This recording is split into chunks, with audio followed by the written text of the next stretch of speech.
Hello and welcome to an unboxing and setup guide for the Gator GDVR250 Dash Cam. In this video, I will show you what comes with the Gator Dash Cam and go through the settings and setup procedure. We will now take a closer look at the dash cam and accessories. Here we have the dash cam with the 16 gig micro SD card already installed, and the manual.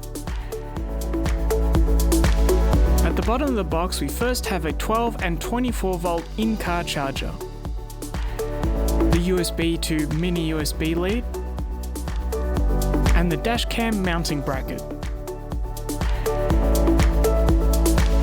Let's have a quick look at the GDVR250 Dash Cam.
Installing the GDVR250 is simple.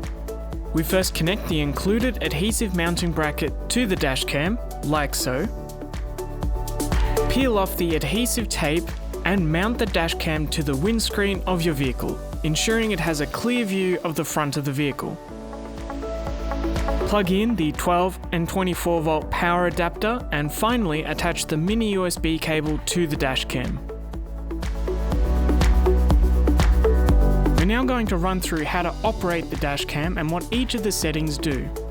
The dash cam must be first connected to power at all times to operate. The internal battery on the dash cam is designed to provide enough power to save the last recorded video when the power is disconnected and to retain the dash cam memory settings such as time and day. So once we connect power, the dash cam will automatically boot on and start recording. When the dash cam is recording, we can press the M button on the side to lock the current recording, which will show a key symbol on the screen. And the arrow up button will toggle audio recording, which will show this symbol when disabled. To stop the recording, we would simply press the OK button on the side. You need to stop the recording function in order to access the menu. We can open the menu of the DVR by pressing the M button on the side. This menu button will bring up the settings menu for the current mode and we can use the arrow buttons to navigate the menu. Pressing the OK button, again on the side, will open the currently selected setting. First on the video menu is the video resolution. We recommend using 720p as this will provide the best video quality. Loop recording is when it saves a new video file every set interval. You can set the file save interval to 1, 2, 3, 5 or 10 minutes depending on your preference. You can play around with the exposure, which is essentially the brightness of the video. Generally leave that at 0, but you may need to change it depending on light conditions in your driving environment. Record audio allows you to turn off recording of the in-cabin audio. The date stamp function will watermark the date and time on the corner of all your recorded videos. G-sensor is if you want to adjust the impact detection sensitivity of your dash cam. High sensitivity will detect small impacts while low sensitivity will detect larger impacts. Each time the G-sensor is activated, this will securely save the video file while driving. If we click the menu button in this menu, it will bring us to the global setup menu. may have to adjust the date and time on your DVR when you first use it. Once clicked, the year will first be selected. You can use the arrow keys to go up and down to select a year. Once the year is selected, press the OK button and it'll bring you to the month. Again, using the arrow keys to change the month and pressing the OK button to move on to the next part. You can also change the date order as well. Once you have looped around to the year, you can press the menu button and it will save the date. Screensaver is the time it takes before your dash cam screen turns off. If you find the dash cam screen distracting, you can set it to one of the timers and this will simply turn off the screen and continue recording.